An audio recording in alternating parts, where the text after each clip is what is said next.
नमस्ते मित्रांनो, कसे आहात? मजेत ना? तर आज मी तुमच्यासाठी एक नवीन कविता घेऊन आली आहे, जिचं नाव आहे कांदे पोहे कार्यक्रम. तर सर्वांना माहिती आहे की लग्ना अगोदर कांदे पोहे कार्यक्रम हा होत असतो आणि त्यानंतर मग मुलगा आणि मुलगी ही एकमेकांना लग्नासाठी पसंती दर्शवत असतात. तर त्याला अनुसरून मी ही केलेली एक छोटीशी कविता आहे. तर आपण कवितेला सुरुवात करूया. कोजागिरी पौर्णिमेला चंद्रकिरणांच्या सानिध्यात दूध प्राशन केले जाते.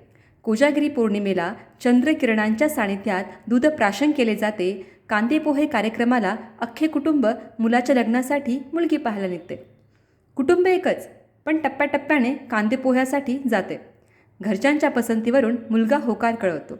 मुलगी आवडली का हे स्वतःच्या मित्रालाच विचारतो. घरात असलेल्या लग्नापासून वंचित चंद्राच्या तुकड्याची चिंता गरीब बापाला सतत भेडसावते. घरात असलेल्या लग्नापासून वंचित चंद्राच्या तुकड्याची चिंता गरीब बापाला सतत भेडसावते. हल्ली कांदे पोहे कार्यक्रमाचे टेन्शन गरीब बापाला येते.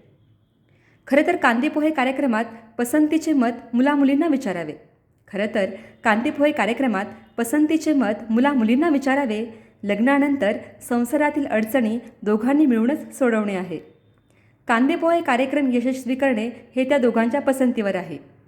हल्ली स्वतःच्या मतापेक्षा इतरांच्या मतालाच किंमत दिली जाते. त्यांच्या होकार नकारावरून पसंती नापसंती दर्शवली जाते. हल्ली अनेक घरचे कांदे पोहे खाऊन तरुणाई कंटाळली आहे. आयुष्यात लग्न कधी होईल या चिंतेने ग्रासली आहे. तर ज्यांनी स्वातीच मराठी कविता चॅनलला सबस्क्राईब केलं नसेल त्यांना विनंती आहे की त्यांनी लाईक, शेअर आणि सबस्क्राईब करा. पुन्हा भेटूया नवीन कवितेसोबत. तोपर्यंत सर्वांचे मनपूर्वक आभार आणि धन्यवाद.